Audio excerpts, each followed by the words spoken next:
If you guys can do me a super big favor and comment in and let me know if you can see and hear me, that would be great, because according to Facebook, this is not working. So, and of course, I want to make sure that I'm not just talking to my laptop, especially at 6 in the morning, because that's a whole lot of nonsense of pointlessness.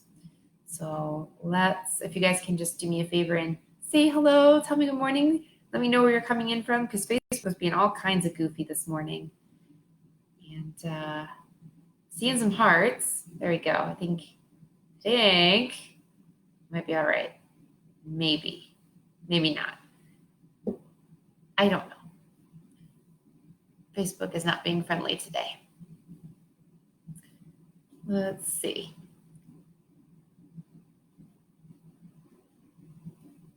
Okay. Well, I'm just going to roll with it because my laptop's saying one thing, my phone is saying another, and hopefully you guys can respond. So if you guys can type in the comments, that will be most effective. Pretty please. Okay.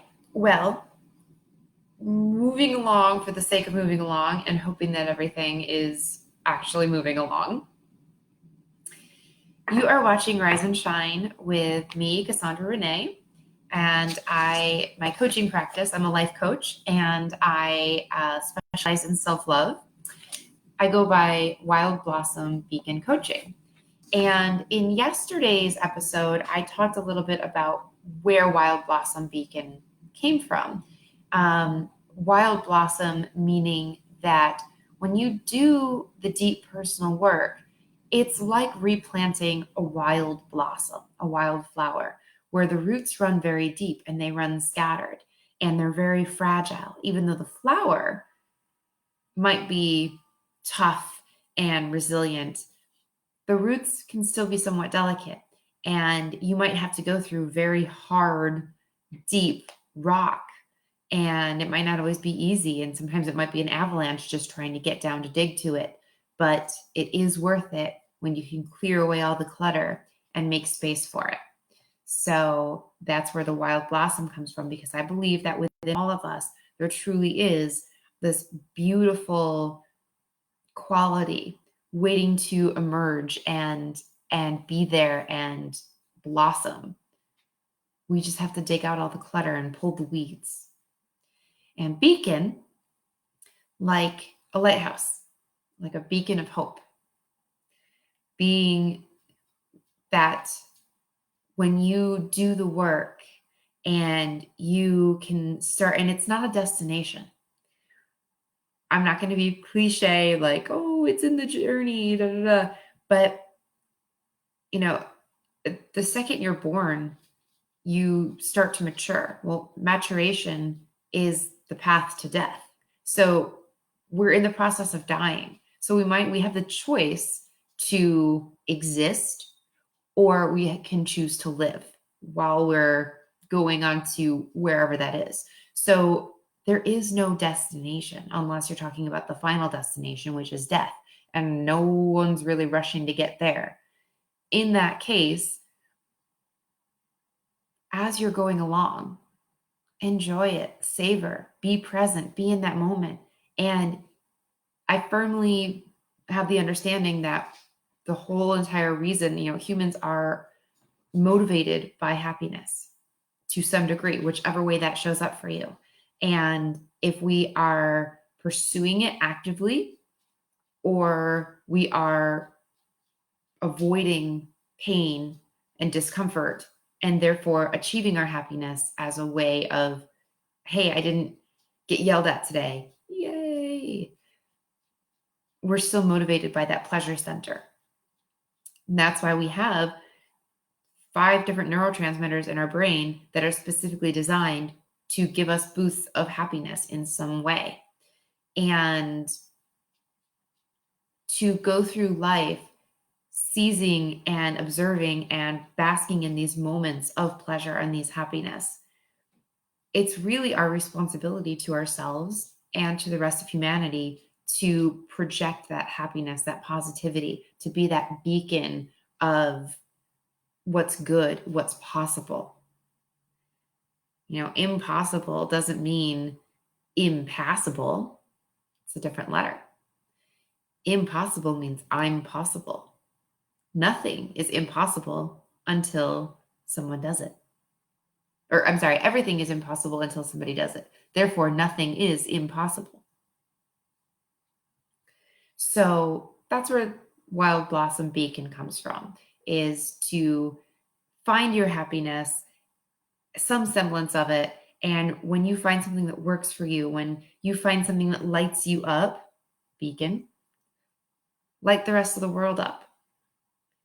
And to that point, a candle loses nothing by lighting another candle. Just as one candle lights another and can light thousands of other candles, so one heart illuminates another heart and can illuminate thousands of other hearts.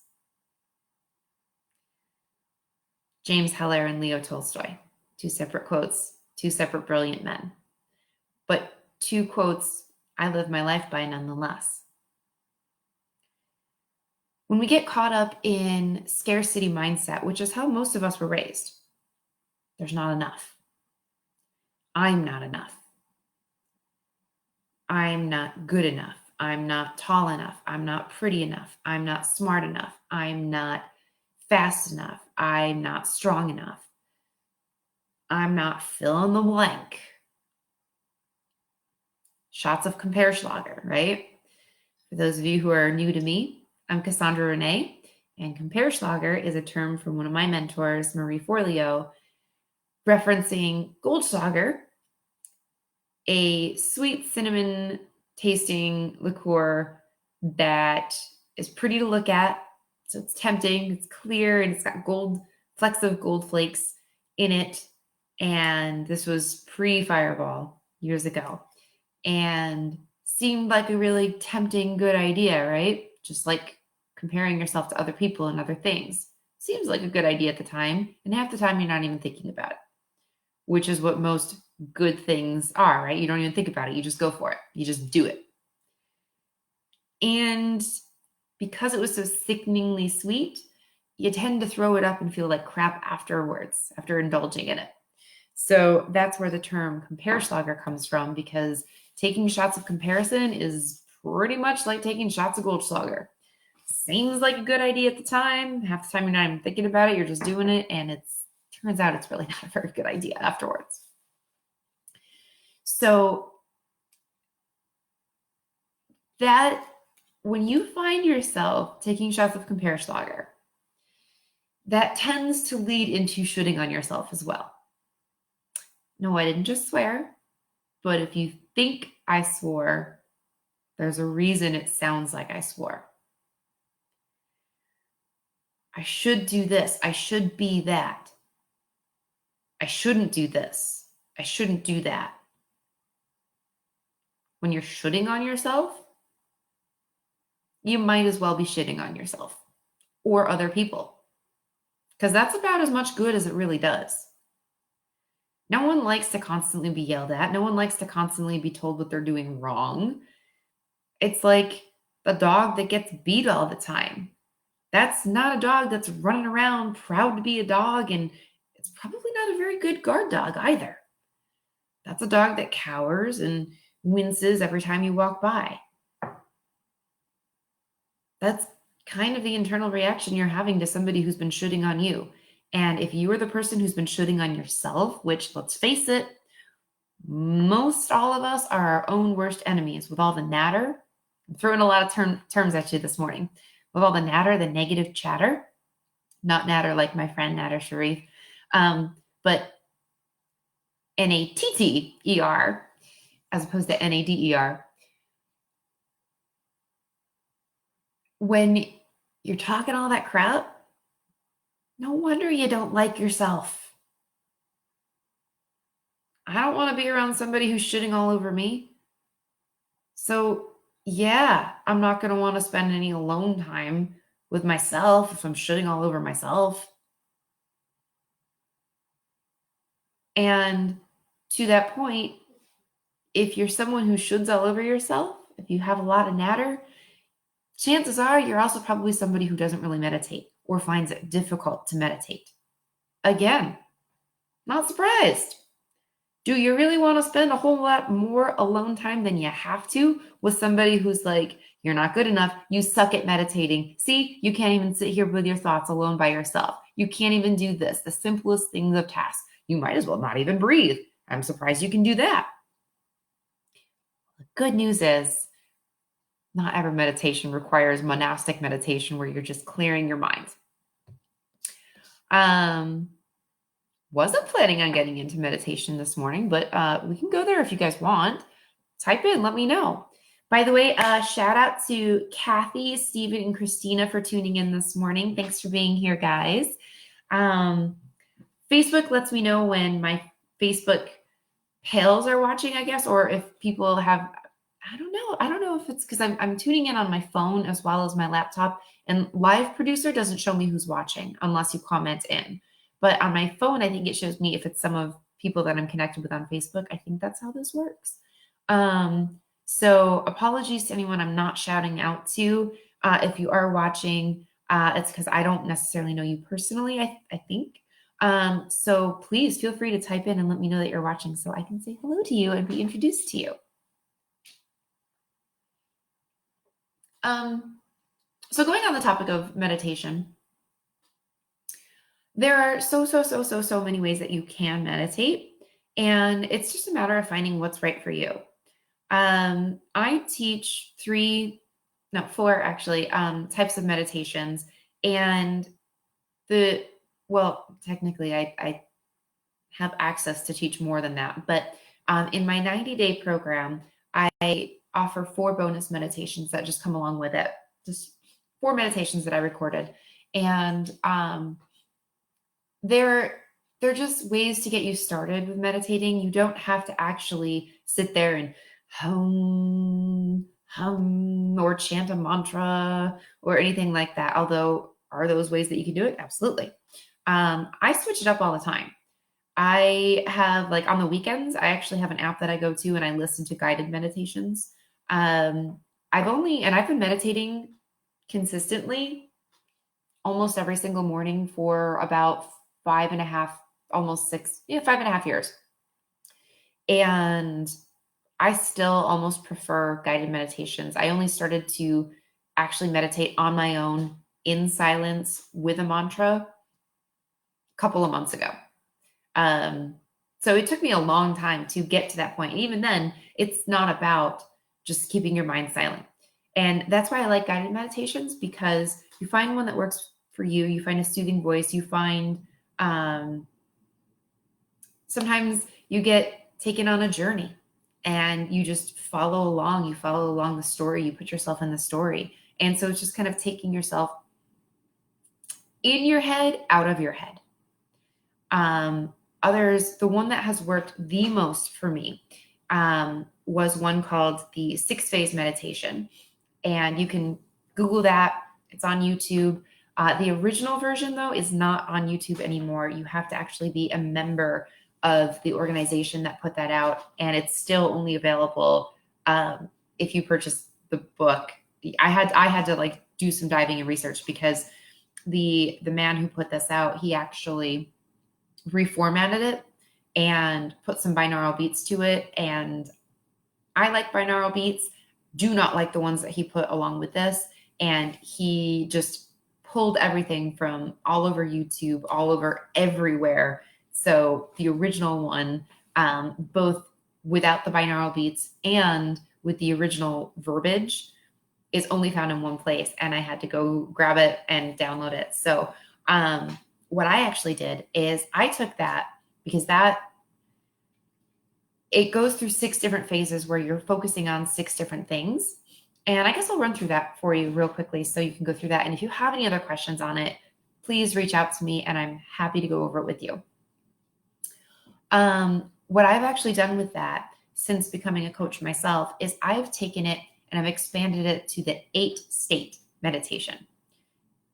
8's a really good number. It's a sacred number, especially if you are in the Jewish religion and as well as in numerology in general. 8 is a very powerful number. I've always gravitated towards it. I mean, I'm partial. My birthday is May 8th. So 8's kind of my number anyway. But I like 8 state, plus I like things that rhyme. But in all seriousness, I added bookends to the 6-phase meditation because I just like to seal my practices. So I like to start with a different breathing technique, and sometimes I vary up the breathing technique as a way to see how I'm feeling, because I meditate first thing in the morning. And if I'm still a little groggy, sometimes I'm going to need to wake my ass up a little bit more. So I'll use like a breath of fire or something to get the blood start flowing. Or maybe I'm feeling kind of anxious, or I woke up from a nightmare and I'm kind of, so I need to calm my breathing down. So I'll start with a particular breathing exercise before I go into the meditation. And there's all kinds of breathing exercises that you can learn. There's one that I posted a video on a long time ago, Nadi Shodhana Pranayama, and it's a breathing technique that actually physically reduces it slows down your parasympathetic nervous system, that actually forces your body to calm your ass down. So again, any questions that you have, please type them in the comments, reach out to me, and I'm happy to explain further. So I start off the 8-state meditation with a breathing technique. And then I go right into the 6-phase meditation. And here's why it changed my life and why I often go back and revisit it. Because it was scientifically designed by looking at all of the ways that meditation, of various types of meditation, benefits people. And the 6 phases are the things that people get out of it that raises their vibration, raises their frequency up to the heights of love. Remember, we're pleasure seekers as creatures, and love is the highest frequency on all of the sound waves and vibrations that we create. And if you're confused about that, go back and watch my video from yesterday. Basically, every single thing in existence has a vibrational frequency. Confused? Think about radio stations. Those are airwaves. Those are radio frequencies. Think about people hooking up electrodes to people and things and having them think about things. Frequencies. When you think about when you're feeling feelings of love, that's the highest vibrational frequency. Or think about Thumper from Bambi. When he gets Twitter-pated and he starts vibrating, he starts tapping his foot. He's Twitter-pated. He's thumping. Whatever helps you remember these things. So the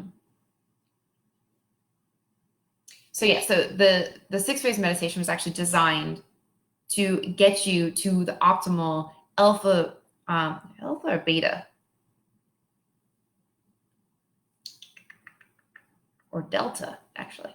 There's different brainwave states, and I apologize, but I don't remember exactly which one it is, but there's different brainwave states which are good for accessing different things. And some of them you only get in certain, throughout your REM cycle of sleep. But they're all like, one isn't better than the other. It's just being able to tap into different levels of them to access different states of consciousness. It's allowing you to use more than the 26% of your brain that we're using. So anywho, I start out with, for the 8-state meditation, I start out with a breathing technique and then go into compassion. And there's an exercise within each of these states that, so you're not just like numbing out and like, okay, compassion, I'm going to feel compassion. I'm going to feel compassion. No, you're actually being guided through a series of steps to actually feel into your body and expand and have mental images of your room, your building, your town, your city, your state, your country. So you're actually expanding and you're projecting with your breath, connecting compassion out to people, animals, creatures, things. So it's a way of having like a heart-centered connection space with the rest of the world, knowing that you're not alone, knowing that you're part of something. Phase 3 is gratitude. And you go into thinking about specific areas. So you're guided into things that you're grateful for about in your personal life, in your work life, and in about yourself. So again, you're guided every step of the way. So this is a guided meditation. Then the fourth state, it's weird thinking about it if I'm not actively just doing it, is forgiveness. And that is where you're going to picture a situation or somebody that has just come up. And more often than not, the person or the situation just comes up when you get to this phase. It's not something that you're just like, who am I going to forgive today? Now, what's great is when you've been doing this every single day for years and years and years, sometimes you finally do get to the point of you're like, I don't know, who can I forgive today? Sometimes that person's yourself. And sometimes it surprises the hell out of you. And you're just like, this person again? Seriously? I thought okay, all right, I guess it came up, we'll go with it. And other times you're just like, yeah, I know exactly what I've got on my agenda for forgiveness today. So it's helping you just, there's a whole thing in forgiveness, and we covered that a couple weeks ago, where it's actually helping your body purge of all the tension and toxins that we create by having anger and resentment and remorse and guilt, whether it's towards another person or towards ourselves for a situation. The shoulding, it builds up. And forgiveness is your way of an emotional release of that. And what's really great about forgiveness is it does not require a reconciliation of the situation to be done and just be over it. So it's that emotional purge. The fifth state is your ideal life 3 years from now. So this is where you get to let your mind run free and fantasize about what your perfect life is going to look like 3 years from now, how great it's going to be, where are you living? This is where you really get your senses involved. Where are you living, what you're doing, who you're with, what life is like and you can either take it day to day throughout the next 3 years, or you can take it a couple, 2 or 3 specific areas, like what is your love life like, or what is your work life like, or what is like a day off, like what do you do, in 3 years in this situation. And keynote to manifesting, guys, is really feeling into it like it's already happened. And the way that you get to trick your mind into believing something is true for you is to being able to picture it and see and hear and feel and taste and smell that it's already happened. And imagine yeah, I know I'm waking up in my current apartment, but for just a minute, no, I'm actually seeing what it's like waking up in my new home. I know that there's no one actually sleeping in my bed next to me, but I'm rolling over and I'm just imagining rolling over and kissing my significant other good morning. And I can see it and feel it and know that it's meant for me and that it's coming. And it's that belief, that future projection, when you can incorporate all these senses in, the universe cannot detect between what has already physically occurred and what has been created in the ethereal, in the imagination. So I recorded a video about a month ago talking about everything that's ever been created. Good morning, Sam. Everything that's ever been created has been created twice. First here, and then in the physical space. And the universe, thoughts are things, right? So it cannot tell that this has not physically been manifested yet. So the universe, puppies, Bo, come here, buddy. Sorry about that. Hey, handsome. Good morning. So thoughts are things. So the universe says, cool, that exists, awesome, created. And then it's up to you to go find that, to go take the steps. I was talking with a girlfriend last night, and she was kind of having doubts about her next endeavor. And she's like, I know I can do it. I know I can do it, but just, ugh. I said, no, but ugh. I said, actually, I'm gonna get off my phone real quick because I want to make sure that I say this to you the way I said it to her, because it was one of those things that, sometimes you say it and it's like, that didn't even come out of me. That like came straight from source. So where is she? I said, faith plus decision plus forward motion equals universal momentum. Actually, I'm going to type that in the comments right now so you guys have that. Faith plus decision. There's a reason I wrote decision the way I did, and I'll explain that in a minute.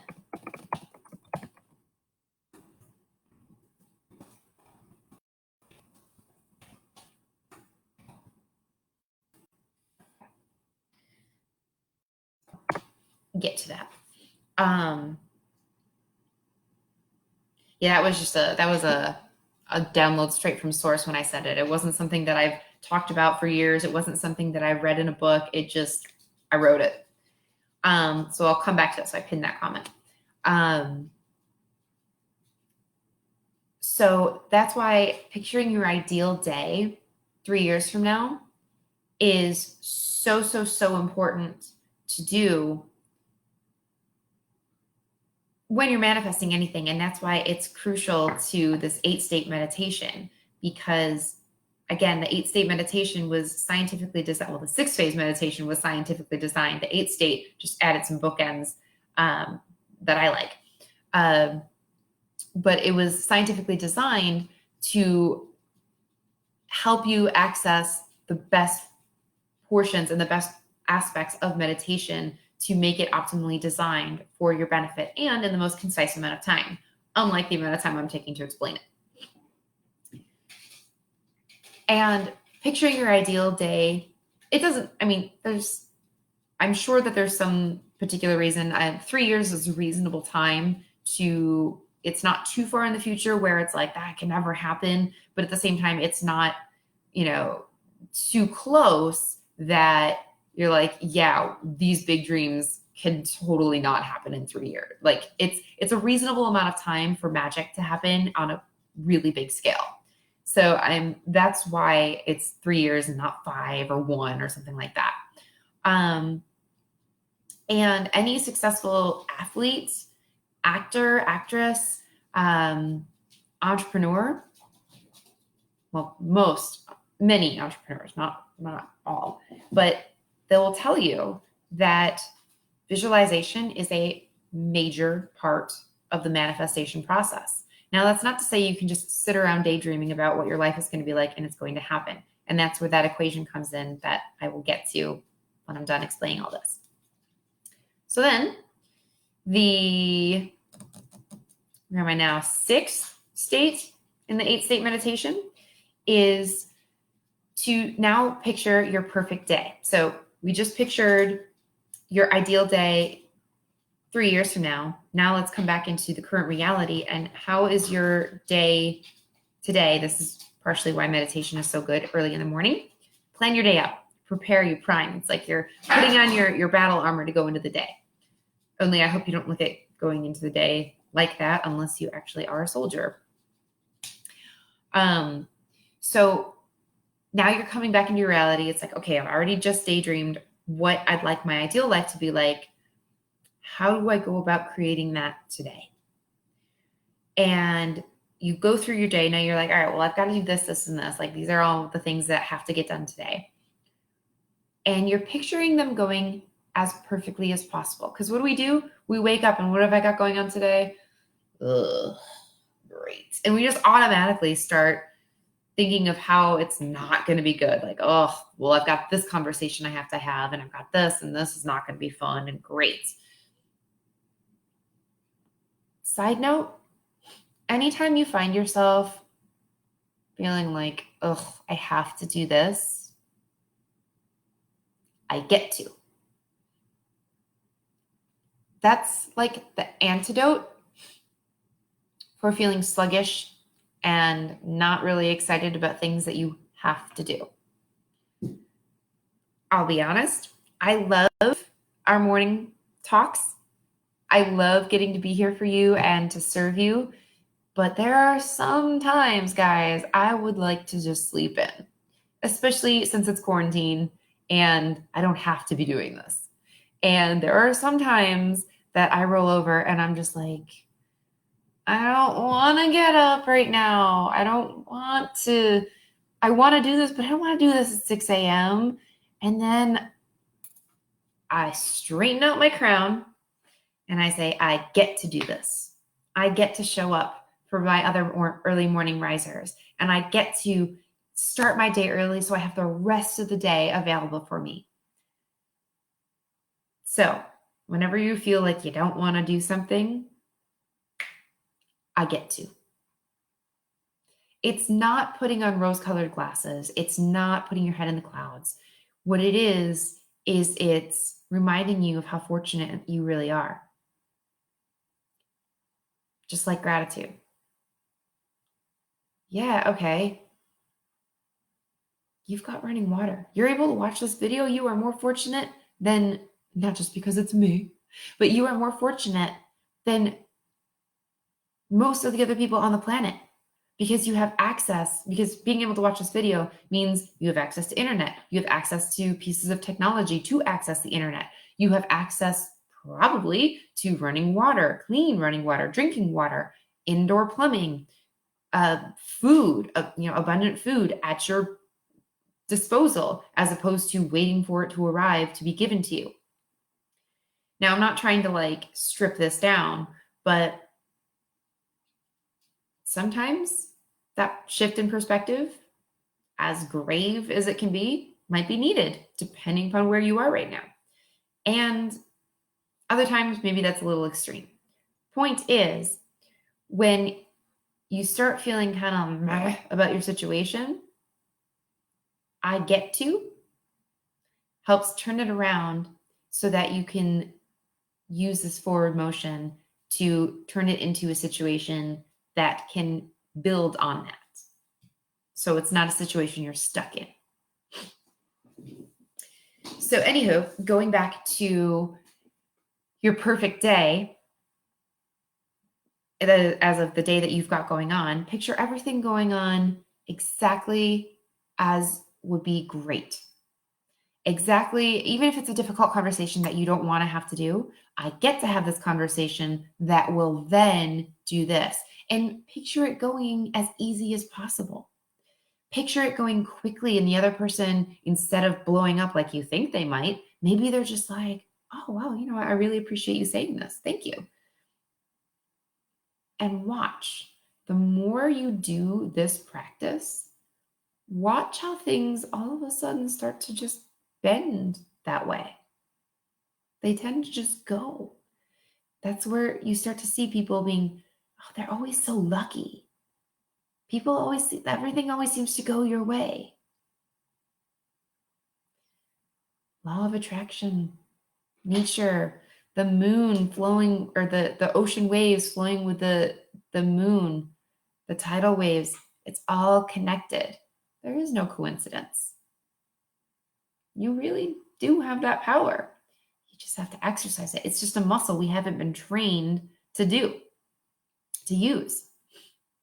So the seventh state is the blessing. And that is connecting with your higher source, higher power, God, goddess, universe, source, spirit, gods, goddesses, or maybe you're agnostic or atheist, and maybe it's your higher state of being, your inner king or queen. That's cool. You connect to that higher source and you ask it or them, you ask for the blessing. Okay, I just did all this work. I put out in the universe what my ideal life is going to look like in 3 years. I put out what my ideal life is going to be like today of everything I have to go through. Help me out. And you've already connected compassion with the rest of the world. So this is you connecting with your higher source, helping you co-create it. Because you don't do anything alone. Nothing great was ever achieved alone. There is no such thing as a self-made person. Everyone has stood on the shoulders of giants, and everyone had someone or something helping them. Even the super famous story of Daymond John, creator of FUBU, who claims to be self-made, started with $40 in his pocket, is actually a load of crap. His mom took a second mortgage on her home to help him finance, and actually gave her home up so that he and his friends could use it to manufacture their clothing. This is not slander. This is totally true. There's no such thing as I did it all myself. Somebody learned something from somebody. Somebody stood on the shoulders of giants to be able to have the viewpoint they have now, myself included. So there is someone, something that created you, that created the thoughts in your head. It wasn't you. It wasn't just you. I'm not going to take the credit away from you. Connect with that higher source. Help it help you. And if you're still skeptical, what harm can it do? If you're a non-believer, I was agnostic and I was atheist. But I was like, well, if I'm wrong, that's going to suck. But if I'm right, I'm not out anything. So, all right, fine. And finally, the eighth state is a sealing practice. Now, in yoga and in meditation, hand positions are called mudras. And this is called Anjali Mudra. And it is a sealing symbolic of yin and yang, masculine and feminine, light and dark. You get it. And it's sealing of everything. And what I always like to do is I like to go through the chakras, because it's affirmations, and it's reminding me of my wholeness and my completeness. And so I like to take a deep breath and bring my arms up and bring my hands down and repeat to myself each of the 7 chakras to my own statements. And if you're not familiar, that's okay. I'm not super into chakras as much as I would like to be. So just giving you the basal knowledge. I am divine. I am connected. I am expressive. I am love. I am strong. I am creative. I am safe. Hang on. Now I'm just realizing it's so weird if you're doing it versus explaining it. Divine, connected, expressive. Divine, connected, expressive, loved, strong, creative, safe. Yeah. So I bring those down and then I just do it one more time to seal it. Sometimes I'll end with an Om, sometimes I don't. The theory behind Om is that it was the first sound. No, I'm not flipping you off. Sorry for anyone who's hearing impaired or knows sign language. Then I just did that. It was the first sound created by human existence, and that's why Om is used to kind of seal. Plus, when it comes out at whatever harmonic range your voice is set to, and it resonates. It creates a vibration throughout the entire body by saying Om, and just allowing that to flow through, and just it's resonating, again, sealing with the practice and putting those vibrations literally into the universe.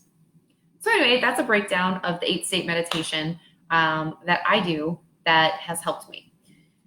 So where was I going before all of that? Well, P.S., it's Wednesday, which is where we normally talk about what's working and what's not working. Meditation, clearly, it's a thing that's been working. So today's whole point of today's show was really about getting to talking about basically that, what is working, and to discuss what's not working so we can find solutions that are working. So we still have 11 minutes here if you guys would like to chime in about what is working and maybe what's not working so we can find solutions. What I would like to emphasize when I started this video was talking about how, I had 2 quotes about candles. How a candle loses nothing by lighting another candle, James Heller. And just as one candle lights another and can light thousands of other candles, so one heart illuminates another heart and can illuminate thousands of other hearts. It's why I do what I do. It's why I'm a life coach. Because I fell in love with myself and I realized, wow, that's what that feels like. I firmly believe that if everybody discovered this within themselves, there would be no more war. There would be peace. I know that sounds super hippie, but think about it. If you can have love and compassion for yourself, that eliminates fear and envy and greed and scarcity mindset and worrying that there's not enough to go around. And those are fear-based thoughts that war is created out of. Oh yeah, I started talking this morning about scarcity versus abundance. There's more than enough. There's more than enough of all the good things in the world. And I haven't said it in a while, so I'm going to say it again. Positivity is just as contagious as negativity.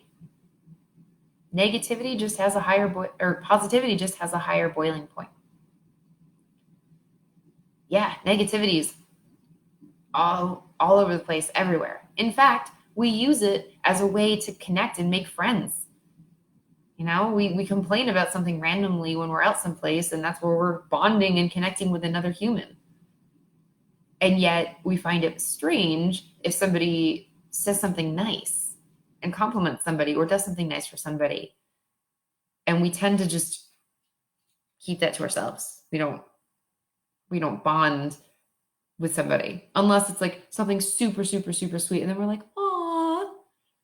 But even then, it's usually followed with something negative. Like if you're out in a public place and, somebody proposes to somebody, if you're, in a relationship with somebody, or if you're, married or not, chances are it's like, aw, smack. Like we've gotten too used to letting negativity be a common bonding thing.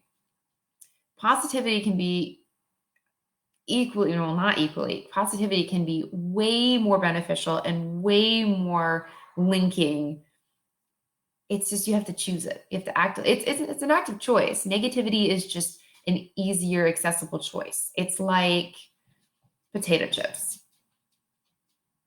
A little bit of it's okay. It's good to have perspective, right? It's good to try things. But too much of it, acne, high cholesterol, heart disease, couch potato, it's not so good. Positivity, on the other hand, too much of anything is possible, but positivity, it's like starting to have, your fruit and veggies, starting to have those smoothies. Might be a challenge at first, but once you get into it, it's good. You look forward to it and you start not wanting all those sweets and those salty, sugary treats that you've been eating. It's just a healthier decision, and it becomes a habit, and a contagious one at that. And it leaves a better impact.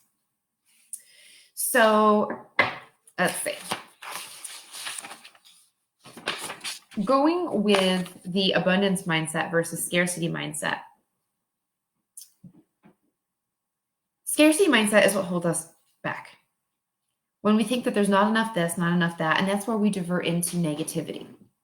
Why should I bother? Because there's not enough this, there's not enough that. They're going to get that, so why should I? Oh, I love this one. Oh, I don't have any luck, so I'm not even going to bother entering this contest or whatever. Well, self-fulfilling prophecy, true to nature. You just jinx yourself out of even bothering to enter. Like, you can't win the race if you're not even entered to be in the race. So yeah, you're right. You do. Your luck is so bad that you have a choice to enter and you're choosing not to enter. You just chose to have bad luck. You actively chose to have bad luck. Now think about that, how that pertains to your life in general. When you realize, I talked yesterday how the US government just printed $1 trillion out of thin air. And we talk about how there's not, it might not have been dispersed as it should have. But point is, they were able to say, oh, there's a need for more money. Let's make more money. And they literally made more money basically out of thin air. So for people to say there's not enough money, there's not enough, like, hey, it's been modeled for us. And that's where we got that mindset. But that's where you start surrounding yourself with other people of a different mentality.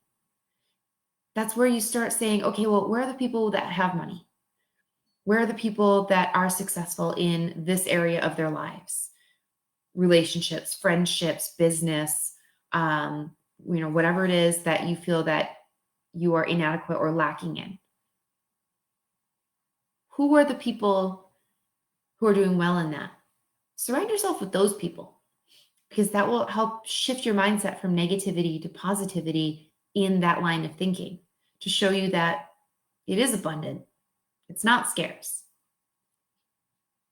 And one thing that will help all of us with all of that is really standing in your own.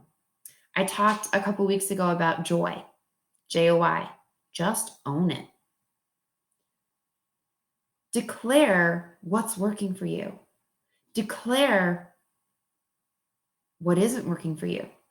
Because when you can name it, when you can own it, you can disown it, or you can expand on it, whichever you decide to do with it.